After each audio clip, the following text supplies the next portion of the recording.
कामगार दिन आणि मराठी राज्यभाषा दिन असे 3 महत्त्वाच्या गोष्टी आज एकवटलेल्या आहेत.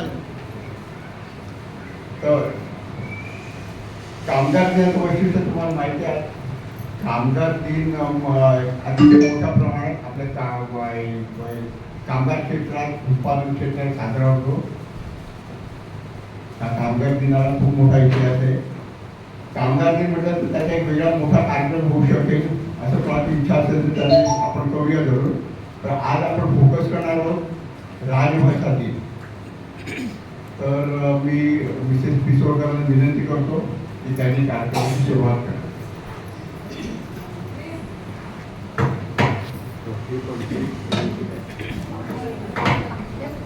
आज 1 मे म्हणजे कामगार दिन. कामगार संज्ञेत आपण हे सगळे मोडतो आणि आपला जो मिनिमम वेजेस ॲक्ट आहे तो त्याच्याखाली येतो. म्हणजे आपण किती तास काम केलं पाहिजे. आत्तामध्ये बघा नारायण मूर्ती म्हणाले होते की 12 तास काम करा म्हणून. 17 आपण आरडाओरड केली कारण आपण 8 तासावर त्याच्यासाठी हा कामगार दिन म्हणूनच निर्माण झालेला आहे. दुसरं म्हणजे महाराष्ट्र राज्याची स्थापना आज 1 मे 60 रोजी झाली. पण महाराष्ट्र राज्याची स्थापना होताना काही राज्य काही प्रदेश आपल्या ह्याच्यातनं निघून गेला. कारवार, बेळगाव, बिदर, निपाणी ह्या इकडे डांग हे सगळे जिल्हे गेले. तर त्याचं दुःख शाहीर साठेंना अतिशय झालं आणि म्हणून त्या दिनाबद्दल सांगतील माझ्या सहकारी प्रज्ञा कीर्तने.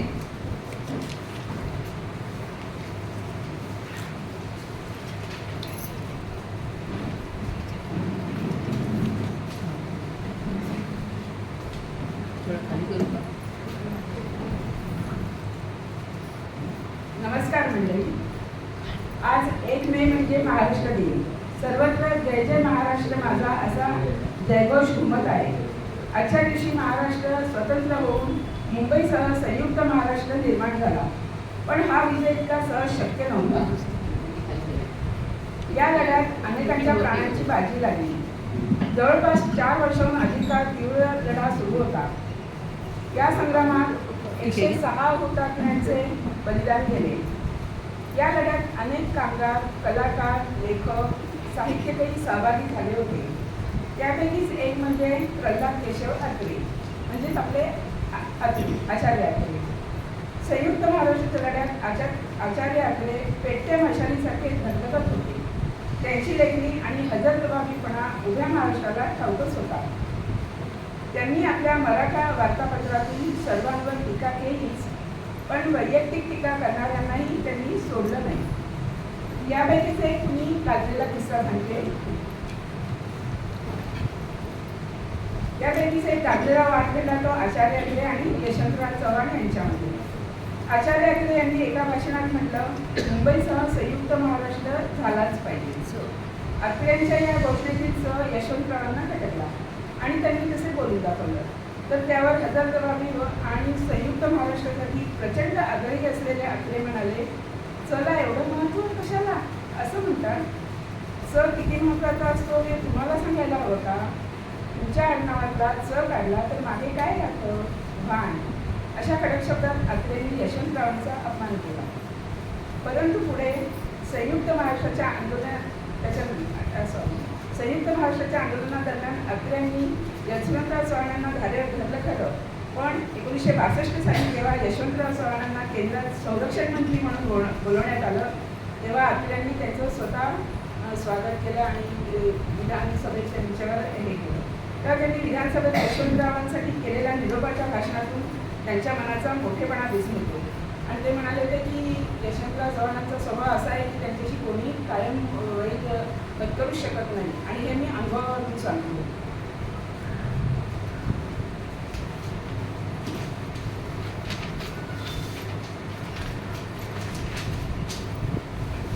या चळवळीमुळे 1 मे 1960 रोजी महाराष्ट्र राज्य अस्तित्वात आले खरे, पण या चळवळीतील असलेल्या नेत्यांना जो संयुक्त महाराष्ट्र अपेक्षित होता तो मिळाला नाही. या दुःखातूनच शाहीर अण्णाभाऊ साठे यांच्या माझी मैना या छक्करचा जन्म झाला. ही लावणी नसून याला छक्कर म्हणतात. अण्णाभाऊंनी लिहिलेली माझी मैना अतिशय सुंदर असून त्याचे वर्णन त्यांनी अतिशय प्रभावी शब्दात केले आहे. या लढ्यात आपलं गाव सोडून सहभागी झालेल्या प्रत्येकाच्या मनातील भावना अण्णाभाऊंनी अतिशय प्रभावीपणे टिकली आहे.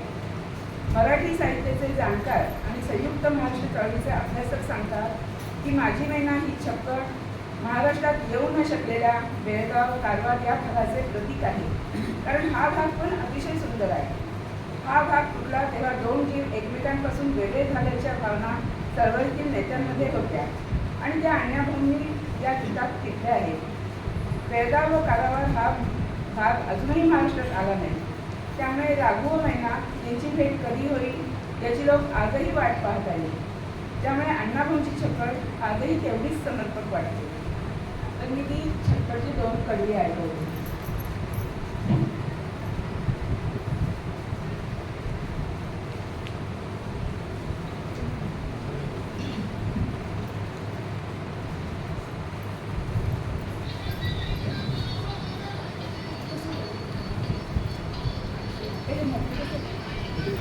तिथे लावा नाही.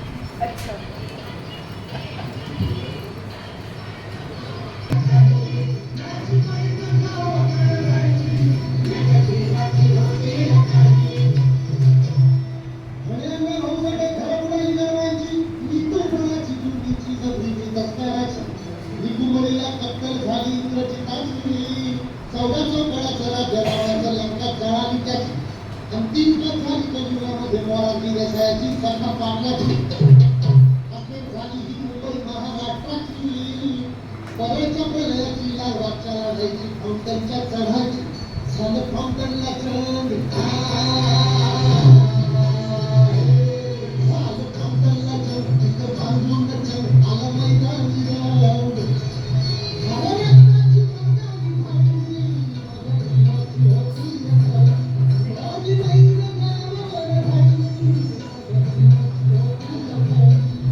पहिला भाग झाला.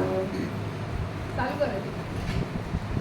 अरे नाही तुझं चालू करायचं नाही पण ते ठरलं नाही आहे ना. कंटिन्यू आपण ठेवायचं. बोलले ना दळवी नाही पण त्याचं काय ठरते ते बघा दळवीला विचारलं काय काय केले कॉलेज लगेच. आता ते मी हळू ते पटपट लगेच करते. मध्ये खूपच वेळ आज काय गरम आहे. डॉक्टर पाठवे आलेले आहेत. तर मी त्यांना विनंती करतो की आपली जी काय ब्लड प्रेशर आणि शुगर चेकिंगची मशीन आहे तर त्यांच्याबद्दल माहिती द्यावी. त्याच्या वापराबद्दल काय गीता भगवंता त्या म्हणतात गाणं ऐका त्यांच्या सुरेल आवाजात.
गोड माझ्या सोनुल्याचा लळा लागे बाळपणा, गोड माझ्या सोनुल्याचा लळा लागे बाळपणा, बांधुनिया घुंगुर वाळे अंगी नाचे थोरपणा, निरूपण सांगायला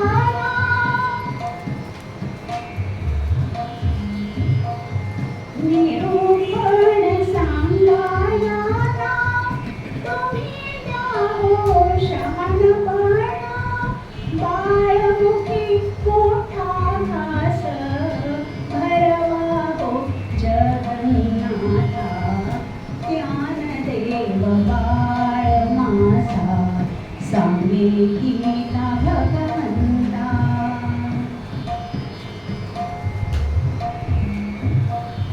निरक्षर लोकांसाठी प्राणांचे देऊन बोला, निरक्षर लोकांसाठी प्राणांचे देऊन बोला, अमृतात जिंकित पैसा धावे मराठाची बोल, ज्ञानदीप डोळ्यांचे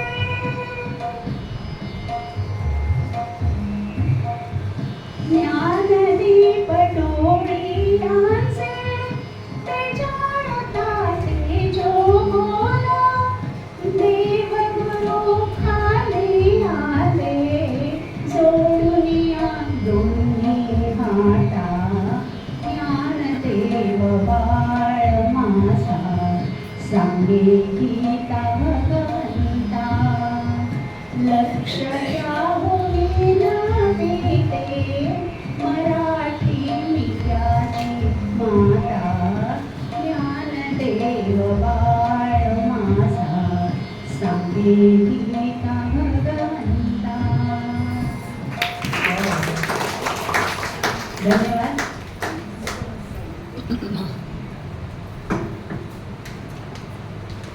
मराठी भाषेला राजभाषेचा दर्जा तर मिळाला, पण मग आज मराठीची सद्यस्थिती काय आहे त्याच्याबद्दल मी आता तुम्हाला एक मस्त लेख आला होता. मठाचे संपादक पराग करंदीकर, आणि ते ह्या लढ्यामध्ये आहेत. धोरण सुद्धा ठरवायचं होतं मराठी राज्यभाषेचं, त्याच्यामध्ये ते लक्ष ठेवून आहे. त्यानंतर सध्या मराठी भाषा अस्तित्वासाठी लढत असल्याचे चित्र आहे. भारतावर इंग्रजांनी 150 वर्ष राज्य केले, त्यांना सोयीची म्हणून त्यांनी राज्यकारभाराची भाषा इंग्रजी केली. त्यापूर्वी इथला स्थानिक व्यवहार हा स्थानिक भाषेतच सुरू होता. इतिहासाचे अभ्यासक असलेल्या डॉक्टर सदानंद मोरे यांनी परवा माय मराठीच्या उद्घाटन कार्यक्रमात शिवाजी महाराजांचे आणि मराठीचे नाते काय यातील एक पैलू उलगडून दाखवला.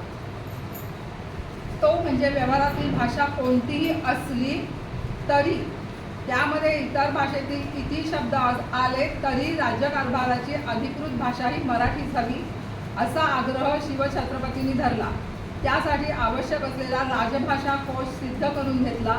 त्यांच्या अधिकृत पत्रव्यवहारात तसे आज्ञापत्रामध्ये याच मराठीचा वापर होईल याकडे त्यांनी आवर्जून लक्ष दिलं. म्हणजे मराठी भाषेचं किती लक्ष द्यायला पाहिजे हे राजाला कळत होतं, पण आज आपल्या मी त्यात बोलत नाही, पुढल्या कळत नाही. मी आता ह्याच्यावर जास्त बोलत नाही, आपल्याकडे वेळ कमी आहे. आत्ता एक 14 मार्चला मराठीचं धोरण म्हणून मसुदा होता, आपण ते मांडलं होतं 2014ला. 2024ला त्याची मान्यता मिळाली आणि ते 25 वर्षासाठी धोरण ठेवलं होतं. 10 वर्ष निघून गेलेली आहेत आणि आता ते धोरण म्हणजे आता फक्त मसुदा आहे, तो मंत्रिमंडळाने त्याला मंजुरी दिली आहे. त्याच्यामध्ये कितीतरी गोष्टी आपल्याला आणायच्या आहेत. त्याच्याशिवाय मराठीचं काय जे आता ते परवा वाक्य आलं आहे, ज्ञानभाषा आणि व्यवसायाची भाषा बनवली पाहिजे, तर ते करण्यासाठी त्यात कितीतरी समित्या नेमायला लागतील. कधी होईल माहिती नाही. आता मी डायरेक्ट हा विषय थांबवते, कारण आता ते बोलण्यात अर्थ नाही. तुम्हाला सगळ्यांना माहिती आहे आपली कोणी मुलं पण नातवंड पण मराठी शाळातून जात नाहीत, मराठी शाळा बंद पडतात. आता आपल्याला मध्ये मी एका मासिकात लेख वाचला होता, मालनीचा ग पांडुरंग. तर मालनीचा पांडुरंग म्हणजे काय? तर मालन म्हणजे लेकुरवाणी, नवीन आलेली सून, लग्न झालेली सून. तर तिला काम करताना विठू सहाय्य करतो. अशा तऱ्हेच्या ओव्या, आणि ह्या ओव्या इंदिरा संतांनी गोळा केल्या. त्याचे छोटे छोटे वळेसर, म्हणजे मालनगाथा 1, 2, 3 असे वळेसर गुंफले आणि मालनगाथा प्रसिद्ध केल्या. 2 भाग आहेत, मालनगाथा 1 आणि मालनगाथा 2. तर त्यातल्या काही मालनगाथा योगिनी जोगळेकर आपल्याला दोषी जोशी आपल्याला म्हणून दाखवतील. त्याच्या आधी त्या पुस्तकाच्या पाठी जी प्रस्तावना त्यांनी पाठच्या बाजूला ते लिहिलं आहे, महत्त्वाचं या पुस्तकात काय आहे ते सांगते. पहाटेची वेळ, एका डोंगरदरीत विसावलेले एक खेडेगाव. अजून सूर्य उगवायचा आहे, पण घरातील ओसरीशी वा पडवीशी एक ठाणवल म्हणजे समई मिणमिणी उजळत असलेली. त्या प्रकाशात जात्याशी बसलेली एक मालन, एक मांडी घालून एक पाय लांब सोडलेला, तिचा काकणारी भरलेला हात. तिला लेकराबाळांच्या घरादाराच्या तोंडी घास भरवायचा आहे. त्यासाठी आधी जात्याच्या मुखात घास घालायचा आहे. या ओवीत काय नसायचे? अवघ्या स्त्री जीवनाला त्यांनी स्पर्श केलेला असायचा. सुपली, आता कुरकुळीचा खेळ म्हटलाय. मला कुरकुळीचा खेळ म्हणजे मलाही आत्तापर्यंत कळलं नाही, आणि मी कोणाला विचारलं तर कोणाला माहितीही नाही आहे. खेळापासून घाण्याच्या बैलासारख्या ओढलेल्या कष्टांपर्यंत, नानवलीच्या सुखद सोहळ्यापासून मरणवेळच्या काळापर्यंत, शृंगार रसापासून ईश्वराशी जळलेल्या सौहार्दापर्यंत, पुत्रजन्मापासून वैधव्याच्या आकांतापर्यंत जे जे म्हणून स्त्रीला भावले ते सर्व या ओवीत आहे. सुखाचंही गाणं करायचं आणि दुःखाचंही गाणं करायचं. त्या पुस्तकामध्ये ना बाले घाटाचा ईश्वर आणि त्याच्या खाली होतं जातं मी ओढीते. त्यांच्या भाषेमध्ये ते वेगळं होतं.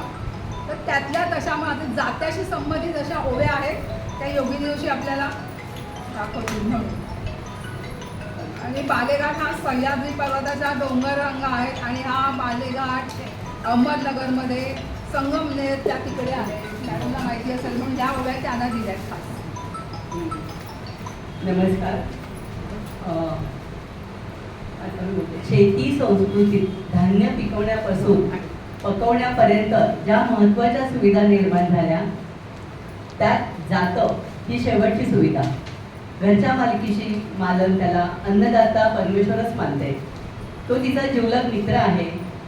तिच्या मनाला आधार देणारा तो एक तारणहार आहे. तिची स्वप्न, तिची आकांक्षा, तिची सुख दुःखे, तिची संकट, जिथे मोकळ्या मनाने ती सांगू शकेल अशा तिच्या जीवनात 2 जागा आहेत. पहिली जागा आहे माहेरची आई आणि सासरचं जातं. म्हणून मालन म्हणते, जात्या तू इसवरा तू तर डोंगरेचा ऋषी. जात्या तू इसवरा तू तर डोंगरीचा ऋषी. खोलते तुझ्यापाशी माझ्या हृदयाच्या राशी. खोलते तुझ्यापाशी माझ्या हृदयाच्या राशी. पुढील गायत जावाच्या कामाच्या लगबगीचा प्रसंग रेखाटला आहे. ही मोठी जाऊ चतुर आहे. धाकटी जाऊ आत्ताच लग्न करून घरात आलेली आहे. दळणाला हात लावा म्हणून दावेला सांगताना माहेराला तुझ्या आणि माझ्या ओव्या गाऊया असं म्हणते. हे सांगून सकाळच्या प्रहरी जावेचे मन एकदम माहेरात घेऊन जाते. आता पुढे काय म्हणते ते बघा. उठा उठा जाऊबाई हात लावा दळताना. उठा उठा जाऊबाई हात लावा दळताना. वळा गाऊ माहेराला रामपारा. वळा गाऊ माहेराला रामपारा. मोठ्या जावेने धाकटीला दळणाला हात लावायला घेतलाय. जाते ओढणे कष्टाचे आहे, पण त्याची सवय करायला हवी. त्यासाठी ते हात लावून घेणं. त्याबरोबरच जाऊ मालनीला जात्याचे नियम सांगते.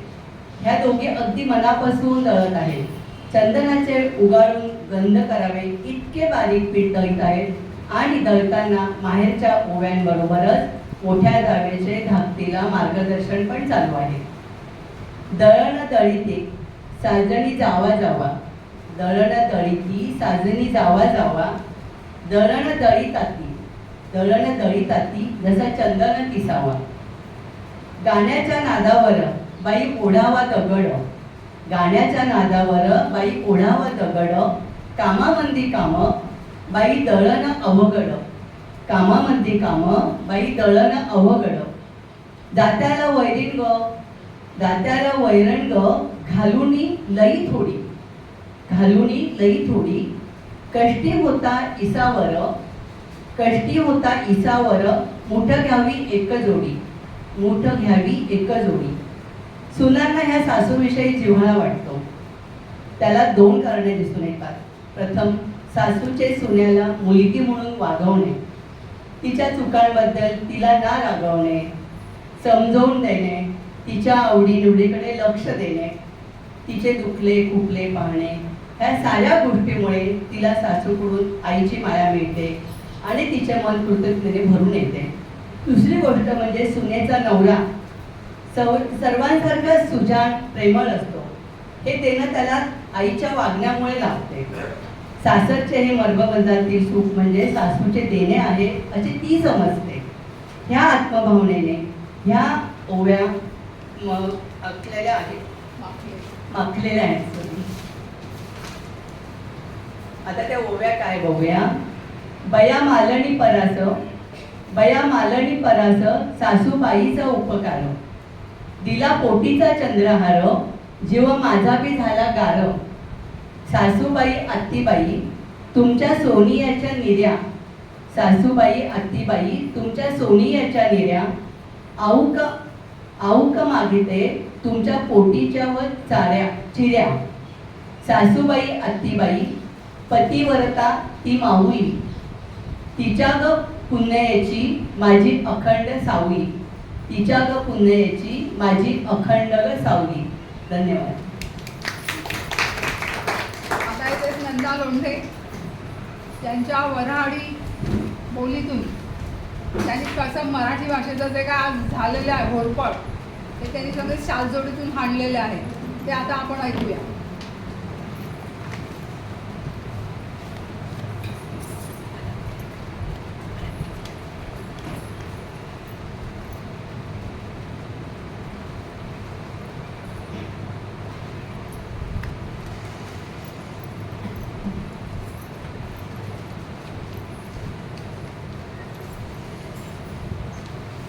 हॅलो, आज महाराष्ट्र दिन आहे. प्रथम सर्वांना शुभेच्छा, कारण आपण मराठी आहोत. महाराष्ट्रीय भाषा महाराष्ट्राची मराठी आहे आणि मला असं वाटतं की आपण तिला वाचवली पाहिजे. म्हणजे मला नाही, आपल्या सगळ्यांनाच वाटतं की आता जरा काळ बदलतोय, तर मी माझ्या थोडासा सांगायचा प्रयत्न केला आहे. बघा आवडतं का आणि करता येतं का बघा. तसं थोडी मराठी टच घेतलेला आहे म्हणजे शब्दांना. माय मराठी नाव आहे. माय मराठी म्हणताव काय आणि तिलाचा नाटवताय काय. जितकी डोकी तितकी मते, नको त्या भाषांची चढली भूते. वेगवेगळे स्वरूप तिचे असती, जसा जिल्हा बदलती. कोणी टेलर, कोणी ऑफिसर, कोणी जेलर, कोणी दागदर, समधी तिचे गुणगान गाते. तिच्या पायी वणवण फिरती. रोजचे नवे धडे, रोजच्या काना वेलांटी उकार भिडे. भाषेतील आम्ही गोडव्या पायी समद माणूस एक राही. असं शाळा शिकतीस जात होतं. माय मराठीचा अपमान करत नव्हतं. एकदम अचानक वादळ घोंगावलं. इंग्रजीचं पायतण घालून बसलं. रोजचे नवे बदल, मारू थापा, तिला ठेचा आणि तिलाच कापा. तरुणाई आता महाग झाली. ABCD खरे गिरवू लागली. अ झाला परका, ई झाली रे फोडकी. ज्ञानेश्वराच्या ज्ञाला आता नाही उघडी खिडकी. तेच ते राजकारण, मंत्री संत्री, ते तरी काय करणार देशात म्हणा कंट्री. मारू धमकी, दे त्यास दम, दे त्याला मार, पुन्हा इंग्रजीचं साठण खाऊन घे. आम्ही आता थकलो सांगून मराठी वाच. बुद्धी बांधलेली गुडघ्याला, हातात बोटे 5. घरात बोलती गॅस फॅस, ना कळत बापाला. स्वार्थाची कणसं लागली मोहाच्या झाडाला. ना आपली संस्कृती माहिती पडती, ना कोणी सणाचे महत्व समजती. अर्धवटाचा बाजार, नुसती घरीदारी, हवे तेव्हा मात्र आई मराठीला जवळ करी. मॉम काय, डॅडू काय, अक्कल त्यांची कमी. गॉड गणपतीचे मोमोज खाऊ, फ्रेंडच्या घरी यमी. काय बोलावं कळत नाही, आम्हीच केलं पोतेर. आमच्या मराठी मायचं झालं आमचं सोयर. अव गरज लई अंग्रेजीची माहिती हाय, पण मायला वाचवणं कमीपणा नाही. साहित्य वेगळं तिचं जपून ठेवायला पाहिजे. मराठी म्हणवायला तरी मराठी यायला पाहिजे. कोणीतरी खरं बोल, भलं सांगून हाणा टोलं. भ्रमापेक्षा सत्य बरं, हाल तिचं सांगणं टाळणं खरं. उचला पाऊल प्रत्येकाने, नातवाला अ आ इ शिकवा. गोष्टी गाणी वाचून अंग्रेजी त्याच्यात शोभवा. आज जय महाराष्ट्र म्हणून आण घेते मराठीची. ठिकळं लावून तरी वाचवी शपथ माऊलीची. शाळा बंद नको कराया, मातृभाषेत शिकूया. मराठीचा झेंडा आपण सर्व अटके पार नेऊया. मराठीचा झेंडा आपण सर्व अटके पार नेऊया. धन्यवाद.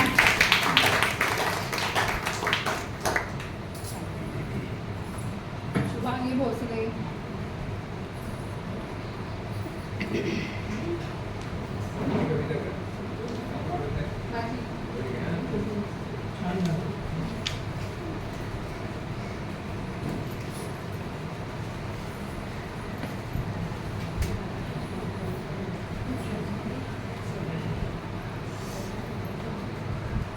छोट्याशा लेखातनं म्हणतात, अमेरिका या देशात आपल्या मुलाकडे गेल्या तेव्हा तेथील मराठी भाषेचे अनुभव त्यांची नजरेला आले ते सांगतायत. तसेच मराठी भाषेबाबतचा आशावादही जागवत आहेत. इंग्रजी माध्यमातून शिक्षण झालेली मुंबईची नात तर मराठी शब्दकोडी सोडवते हे ते अभिमानाने सांगतात. टाळ्या वाजवा सगळ्यांनी.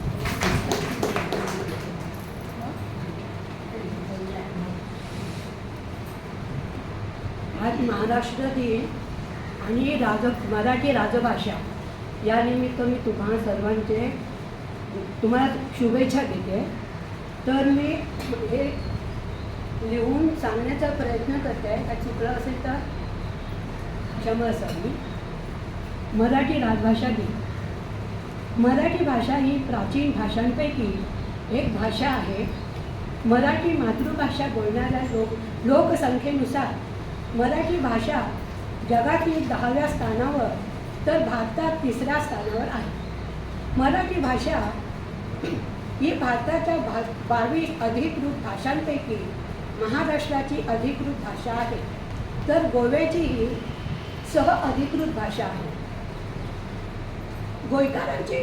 गोयकरांची बोलीभाषा कोकणी असूनही गोवा शासनाच्या मराठीत होणाऱ्या पत्रव्यवहाराचे उत्तर मराठीतच दिलं जातं. भारतात 15 विद्यापीठातून मराठी भाषा शिकवली जाते असं माझ्या वाचण्यात आलं. मध्यंतरी मराठी भाषेला कमी लेखलं जायचं. मराठी भाषा म्हणजे खाटी भाषा किंवा मराठी शाळा म्हणजे म्युन्सिपाल्टीची शाळा की आजची शाळा आणि असे गैरसमज होऊ लागले. त्यामुळे उच्चभ्रू मध्यमवर्गीय लोकांनी आणि प्रतिष्ठेसाठी तसेच इंग्रजी ही आंतरराष्ट्रीय भाषा असल्यामुळे आपल्या मुलांना इंग्रजी माध्यमाच्या शाळेत घातलं. इंग्रजी भाषा विकसित व्हावी तसेच उच्च शिक्षणाची हीच भाषा असल्यामुळे या भाषेच्या विकासावर भर दिला. यासाठी सराव म्हणून फळं, फुले, नाती, रंग या संदर्भात दैनंदिनी जीवनात इंग्रजी शब्द वापरले गेले. हळूहळू रोजच्या बोलण्यात इंग्रजीचा वापर जास्तीत जास्त होऊन मराठी भाषेचा वापर तरुण जगतात कमी होऊ लागला. दोन मराठी भाषिक एकमेकांशी इंग्रजी किंवा हिंदी भाषेत संवाद साधणे प्रतिष्ठेचे समजू लागले. महाराष्ट्राची राजभाषा मराठी लोक पावते की काय अशी भीती निर्माण झाल्याने मराठी जगवण्यासाठी काही राजकीय नेत्यांच्या प्रयत्नामुळे महाराष्ट्रातील प्रत्येक शाळांमध्ये, इंग्रजी शाळांमध्ये मराठी भाषा विषय अभ्यासक्रमात अनिवार्य करण्यात आला. त्यामुळे हळूहळू मराठी भाषेला महत्त्व प्राप्त झाले. परप्रांतीय इतकेच नव्हे तर मराठी विषयासाठी परप्रांतीय विद्यार्थी मराठी विषय अधिक विकसित करण्यासाठी क्लासला जाऊ लागले. शाळेतील मराठी कार्यक्रमात आवडीने भाग घेत आहेत. एवढेच नव्हे तर महाराष्ट्रातील शाण, पैठणी, नऊवारी साडी, धोतर, बिगबाळी, नथ तरुणाईने पुन्हा मिरवायला सुरुवात केली. क्लबमध्ये सुद्धा जुन्या मराठी गाण्यावर तरुणाई थिरकत आहे. निदान दोन मराठी भाषिकांनी एकमेकाशी संवाद साधताना मराठीत बोलायला हवं. मराठी शब्दकोडी सोडवणे, चित्रपट, नाटक, मराठी वृत्तपत्रे, बस, रिक्षाचालक, हॉस्पिटल, दुकानदार, इतर व्यावसायिक यांच्याशी मराठी बोलायला हवं. अमेरिकेची इंग्रजी भाषिक नातवंडे म्हणजे माझी आणि माझी जी सून आहे ती महाराष्ट्रीयन नाही आहे, हिंदी भाषिक आहे. तिला आधी सुरुवातीला मराठी काही कळत नव्हतं. म्हणजे तिला ळ हा शब्द उच्चारता येत नव्हता. ती गुळाला गुड म्हणायची. तर मी तिला सांगितलं गुड म्हणजे इंग्रजीमध्ये चांगलं आणि आपल्यामध्ये गुड हे म्हणजे मराठीमध्ये गुड हा शब्द नाही, गुळ म्हणतात. तर पुढे ऐका.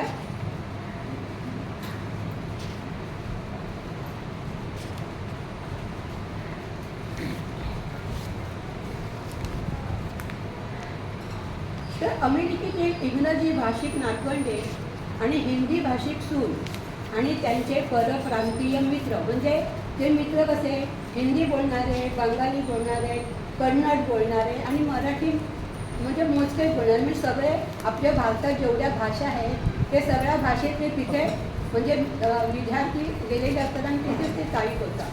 तर असे त्यांचे मित्र होते आणि कधीतरी कोणाकडे पूजा किंवा गणपती उत्सव किंवा दिवाळीसाठी आम्ही तिथे एकत्र जमायचो. आणि त्यावेळेला मी काय करायचे त्यांच्याशी मला सराईपणे काय इंग्रजी बोलता येत नाही जेवढंच तेवढं. तर मग मी त्यांच्याशी मुद्दाम मराठीतून बोलायचे. मराठीतून बोलायचं तर त्यांना काही कळायचं नाही. तर माझी पण सून आधी मराठी बोलत नव्हती. तर मी तिला म्हटलं अगं तुला मराठी कळत नाही आणि तुझ्याबद्दल कोणी मराठी बोललं म्हणजे काही तर तुला कसं कळेल. मग तिने ते मनावर घेतलं आणि तिला माझ्या मुलाने थोडं मराठी बोलायला शिकवलं आणि ती मराठी नंतर बोलायला शिकली.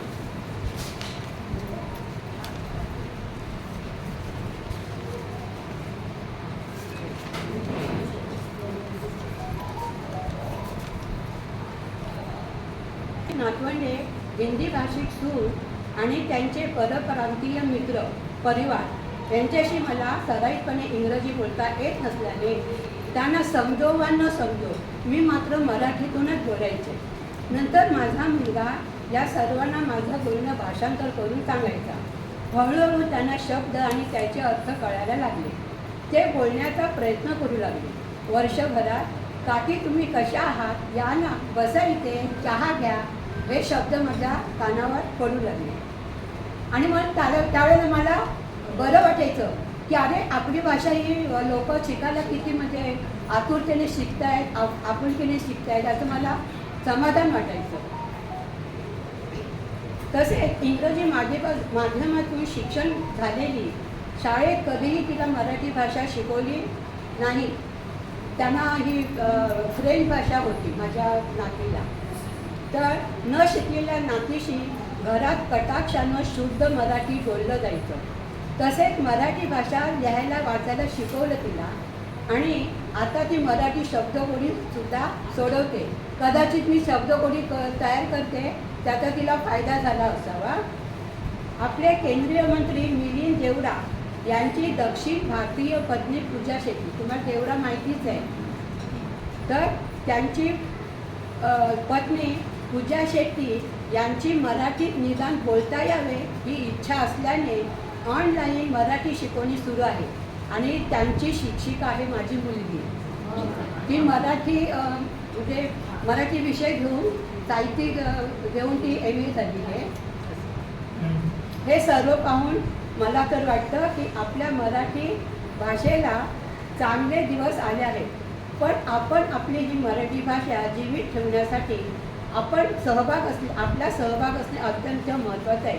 तसंच महत्त्वाचं म्हणजे आनंददायी गोष्ट म्हणजे महाराष्ट्रातील अमरावती जिल्ह्यामध्ये बिद्रीपूर येथे मराठी भाषिक विद्यापीठ आता प्रस्ताव सादर केला गेला, प्रस्ताव मान्य केला 22 जून 2022 साली.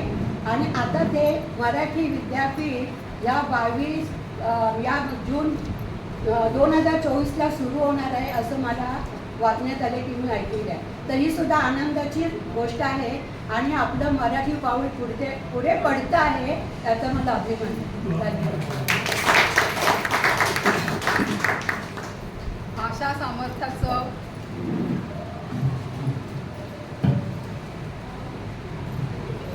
भाषा सामर्थ्याचं राजवैभव बघायचं असेल तर कवी चंद्रशेखर शिवराम बोरे यांची गोदा गौरव ही कविता अनुभवावी. नातूबाईंना जुन्या कवितांचं आणि पाठांतर आणि आकर्षणही आहे.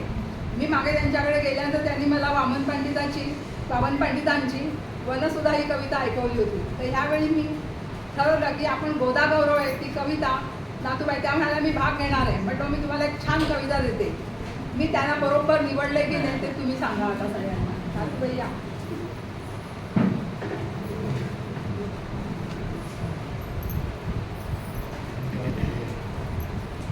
हृदयंगम रवे विहंगम भाट सकाळी आळविली तत्तीचे तुझवरी वल्ली पल्लवच्या भर चाळविली तुझ्या प्रवाही कुंकुमवाही बाल रवी जणू अरुणकली जय संजीवनी जलधि पयोदे श्री गोदे भवतापहरी अवयवती चले शरीर भिजले उठले रोग तुडांकुरसे सत्यदंडी बुध करीते वचन घटोन्मुख धीरजसे अधर थरारे अश्रुमलिन सुख भोमती संकर मदंतरी जय संजीवनी चरणी पयोदे श्री गोदे भवतापहरी मधुमासामध्ये मधुर हवती स्पर्श मधुर तव मधुर चवी सायं प्रातस्य वियलीती साखर वारिल केली कवी किती कितीदा तरी तरंग तुझिये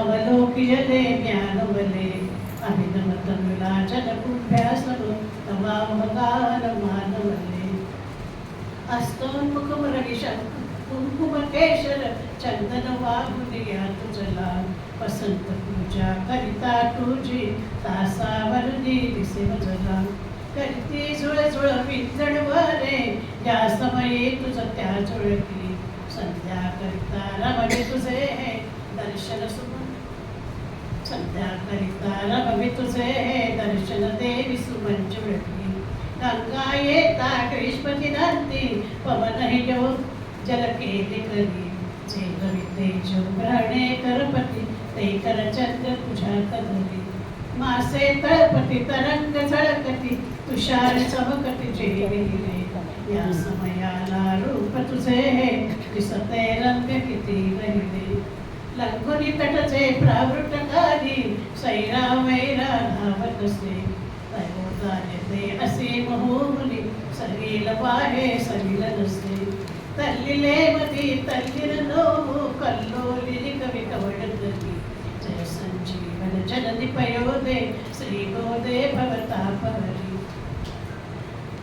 परिगण परमरसती धो धो इकडे महापुराच्या घनगजरी कृष्ण कृष्ण जन झन चक झन चक टाळ मृदंग अभंग गंगा चढुशतधारी माहुनी विसळे त्वदंतरी जय संजीवनी जननी पयोदे श्री गोदे भवतापहरी परिसर जलमय वन कुसुमानी झाकुनी जाते कुंभमया हिरवे चित्रित शेते डोलत ज्या समया तव तृणधान्ये सुमने सुफले सुचविती सच्चांगळही अगली कंकथडीचे रंगुरी राहे मंगल रूपची भाद्रपदी सायंकाली स्फटिक विमलतव गंगे जननई मानवते या समयाला सुधाकराचे वैभव त्यात निकालवते नयन मनोरम तरंग तांडव रसरूपी शिवकर्णी असे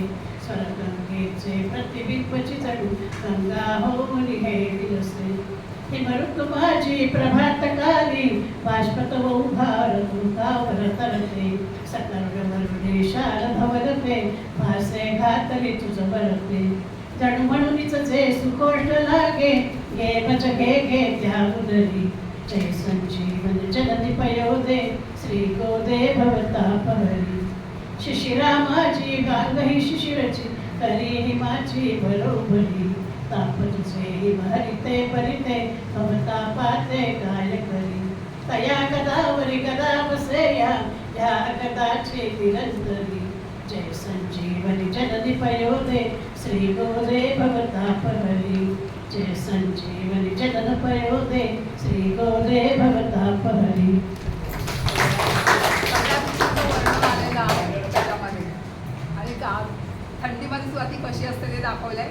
नंतर तिचा खडखडाट कसा असतो ते जयकृष्ण छंचक छंचक म्हणतं ते होतं त्याच्यामध्ये. वेळाभावी ते काही करता आलं नाही बरंच होतं सांग म्हणून मी ते म्हटलं की राजवैभव कवितेतलं बघायचं आणि कवितेतलं सौंदर्य बघायचं. ती ही कविता त्या दृष्टीने अतिशय महत्त्वाची आहे आणि ती आम्हाला तरी शाळेत होती. म्हणजे जे आता 70च्या पुढे गेले त्यांना होती. सगळी कडवी नसतील कदाचित पण त्यातली 7-8 कडवी तरी होती अगदी नक्की. आणि त्यातला श्लेष वगैरे अलंकार आहे अनुप्रास आहे कल्लोलिनी वगैरे करत. तुम्ही हुशार आहात. आता आरतीदळी त्यांची स्वरचित कविता घेऊन येत आहेत. आरतीदळी या राहुल झाल्यानंतर 2 नजाकतीची आयुधे घेऊन कवयित्री जल्लोष करून त्याचा वापर करत आहे. कवयित्री कुठेही राग दर्शवित नाही, उपदेशाचा डोस पाजत नाही. मी कशी आहे याची धवल बाजू मांडते आणि मधी मांडता मांडता घेतलावसा टाकणार नाही हे हळूच सूचित करते. ऐकूया खुद्द कवयित्रीच्या स्वरातून. माझा आवाज येतोय का? माहीत नको म्हणजे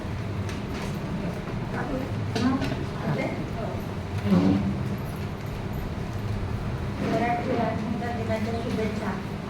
आणि मला जे वाटतंय ते मी लिहिलेलं आहे. माझी मायबोली. वागीश्वरीच्या दरबारी माझ्या मराठीची शान. वागीश्वरीच्या दरबारी माझ्या मराठीची शान. अवघ्या महाराष्ट्राला मराठी भाषेचा अभिमान. मराठीला लाभला आशिष शारदेचा. मराठीला लाभला आशिष शारदेचा. जीव हिच्यावर संत ज्ञानेश्वरांचा. माझ्या माय मराठीची वाटचाल समृद्धीची. माझ्या मराठीची वाटचाल समृद्धीची देणगी लाभली हिला अजरामर साहित्याची. साहित्यिकांची माझी आई हिच्या भोवती जमली. साहित्यिकांची माझी आई हिच्या भोवती जमली. माझी मराठी भाषा नवयुवतीसारखी नटली. काना मात्रा वेलांटी यांनी हिच्याशी गट्टी केली. काना मात्रा वेलांटी यांनी हिच्याशी गट्टी केली. म्हणी वाक्प्रचार आणि अलंकार यांनी मराठी भाषा सजली. ह्रस्व दीर्घ अनुस्वार यांनी अर्थ अनेक ती सांगे. ह्रस्व दीर्घ अनुस्वार यांनी अर्थ अनेक ती सांगे. साहित्याचे विविध प्रकार नांदती त्या संगे. अभंग ओव्या भजने वाङ्मय आपल्या संतांचे. अभंग ओव्या भजने वाङ्मय आपल्या संतांचे. पोवाडे समर्जिते स्त्रोत आपल्या स्फूर्तीचे. पुढची पिढी घडते बाल साहित्याने. तारुण्य बहरते प्रेमरसाने. बादशाह मराठी विनोदाचे उडवतात फवारे हास्याचे. बादशाह मराठी विनोदाचे उडवतात फवारे हास्याचे. साहस कथा देतात धडे धाडसाचे. मराठी भावगीते अलवार भावनांची. मराठी भावगीते अलवार भावनांची. भावगीतांना लाभली साथ गोड गळ्याची. लावणीचा ठसका शृंगार रसाचा. लावणीचा ठसका शृंगार रसाचा. नृत्याविष्कार यावर चपल लग्नांचा. भक्तिगीते देतात अनुभूती मांगल्याची. माझी माय मराठी रचना विविधतेची. जल्लोष मराठी साहित्याचा, उत्सव अक्षरे अन शब्दांचा. जल्लोष मराठी साहित्याचा, उत्सव अक्षरे अन शब्दांचा. किती वर्णावी महती माझ्या मायबोलीची. हिच्या संगे माझी युती जन्म जन्मांतरी.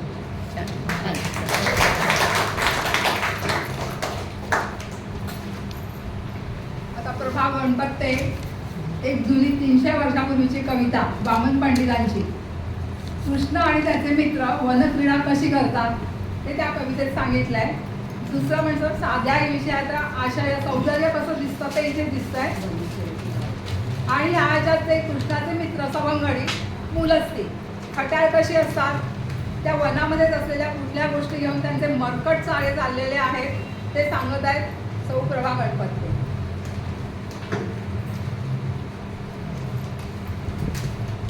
सर्वांना एक मेच्या आणि कामगार दिनाच्या शुभेच्छा.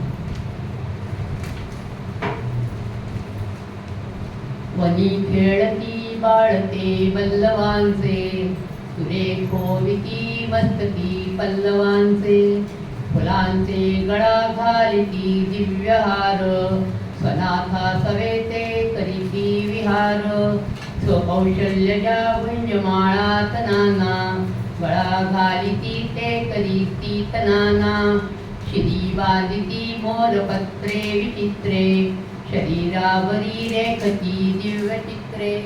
अबोधाविती शब्द मुखे वासुनी लोचना भूतहाते.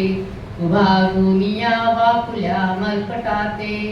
अहोदाविती शब्द तैसे करीती. असे खेळती बाळ निशंकरीती. मध्ये कृष्ण गोपाळ बाळा जनांचे. वसुनी करू ये स्थळी भोजनाते. वनी वत्स सोळा तरायासी पाणी. तया पाजुनिया म्हणे चक्रपाणी. बरे कृष्णजी बोलसी तूज सारे. कसे वर्तितो लक्षितो तूज सारे. असे बोलुनी सोडिती वासुराते. नभी होय आश्चर्य सर्वासुराते. असे कर्णिका अंबुजामाजी जेवी.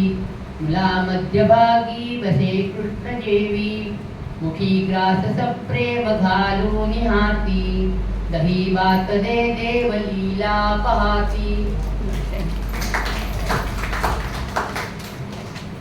आता मला वाटतं थांबूया कारण 7:15 झाले. मी सगळं गाळते पुढचं आणि शेवटच्या ह्याला येते. कोण राहिलंय का मग कोणाला म्हणायचंय.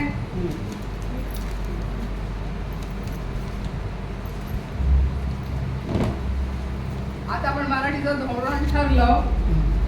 समित्या बसायच्यात काय होईल त्याला वेळ जाईल. तरी आपण दुसरं एक अभिजात मराठीला अभिजात दर्जा मिळाल्यास आपल्याला काय लाभ मिळतील तेवढंच सांगते आणि मी थांबते. दरवर्षी 2 व्यासंगी मराठी अभ्यासकांना आंतरराष्ट्रीय महत्त्वाचे पुरस्कार मिळत राहतील. आंतरराष्ट्रीय पातळीवर मराठीकडे लक्ष वेधले जाईल. अभिजात भाषा विषयक म्हणजे मराठीचे सखोल अज्ञानाचे केंद्र स्थापले जाईल. त्यायोगे मराठीत संशोधक अध्यापकांची पदे निर्माण होतील. देशात 40 विद्यापीठातून मराठी भाषेचे अध्यापन केले जाईल. तिथेही रोजगार संधी वाढतील हे महत्त्वाचं. मराठी भाषेच्या विकासासाठी साहित्याच्या नव्हे तर दरवर्षी 500 कोटी रुपये केंद्राचे अनुदान मिळेल. जे मराठी भाषा जतन संवर्धनासाठी उपयुक्त ठरेल. मराठीकडे जगाचे लक्ष वेधले जाईल. आपण आशावादी असूया. आपण जिवंत असेपर्यंत ह्या सगळ्या गोष्टी अंमलात येऊ दे एवढं म्हणून मी हा कार्यक्रम इथे थांबवते.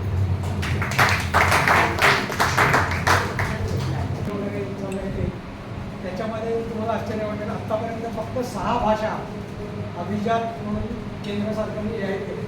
मागच्या 10 वर्षात अजिबात काय म्हणतात ना कुठली भाषा कुठलीही घेतलेली. आणि मराठीचा प्रस्ताव आपला जवळजवळ 7-8 वर्ष केंद्रामध्ये पडून आहे. 1-2दा आपल्या लोकसभेमध्ये खासदारांनी मुद्दामून प्रश्न वगैरे विचारले. इथे मोर्चे सुद्धा काढून झाले. पण त्याचा काही फायनल आपल्याला उत्तर अगदी अशा शब्दात त्यांनी लिहिलं मॅटर इज अंडर कन्सिडरेशन. अजून काय त्याचा निष्पन्न झालेलं नाही. त्यामुळे ते पण अजून वाचणार नाही. दुसरा एक महत्त्वाचा मुद्दा तुमच्या लक्षात आणायचा आहे मला, की ज्याच्याकडे आपलं लक्ष नाही. महाराष्ट्र सरकारने मराठी भाषा कंपल्सरी केली सगळ्यांना, सगळ्या लँग्वेजमधून वगैरे केली. त्यानंतर प्रश्न असा आला की अशा बऱ्याच ज्याला म्हणतात ना शाळा किंवा संस्था आहेत की जे महाराष्ट्र राज्याच्या बाहेर आहेत आणि त्या आहेत, उदाहरणार्थ CBSE, ICSE वगैरे हे सगळं. तर यांना सुद्धा ते लागू आहे. म्हणजे मराठी हे त्यांनी घेतलं पाहिजे आणि मराठी तो विषय आहे. पण या लोकांच्या प्रेशरखाली जे तेलगू वगैरे सगळे आहेत ते 2023 म्हणजे मागच्या वर्षी महाराष्ट्र शासनाने एक परिपत्रक काढलं.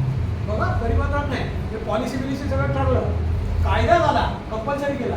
पण त्यांनी ठराव काय केला तर 8वी, 9वी, 10वी या परीक्षेमध्ये मराठीचे गुण टोटल गुणात धरले जाणार नाही. आणि जर मुलगा मराठीमध्ये नापास झाला तर तो नापास धरला जाणार नाही. म्हणजेच याचा अर्थ 8वी, 9वी, 10वीचे मार्क गणले जाणार नाही. परीक्षेत नापास झाला तरी चालेल अशा वृत्तीचं सर्क्युलर ऑलरेडी इश्यू झालेलं आहे. म्हणजेच याचा अर्थ त्या मराठीचं नुसतं कागदोपत्री राहिलेलं आहे. त्याचा रिझल्ट आपल्याला बऱ्याच ठिकाणी पाहायला मिळतो की त्या शाळांमधनं मुलं नुसते परीक्षेला बसतात पण ते पास होतात नाही. कारण ते आणि आपलीच मुलं आपल्याला सांगतात, म्हणजे तुमचेच मुलं तुम्हाला सांगते, अरे कशाला, हे काय ग्रँड टोटलमध्ये नाही आहे. म्हणजे त्यांनाही माहिती आहे ते ग्रँड टोटलमध्ये नाही आहे आणि नापास झाला तरी चालेल. त्यामुळे सही अभ्यास होत आहे तो होत नाही आहे. हा शेवटी नियम झाला. त्यामुळे नियमाच्या बाहेर जाऊन आपल्यालाच आपल्या पोरांना मराठी शिकवायची वेळ येणार.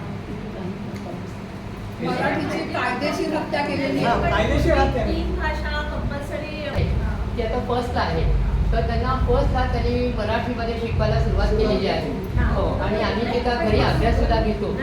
SSC बोर्डाला दान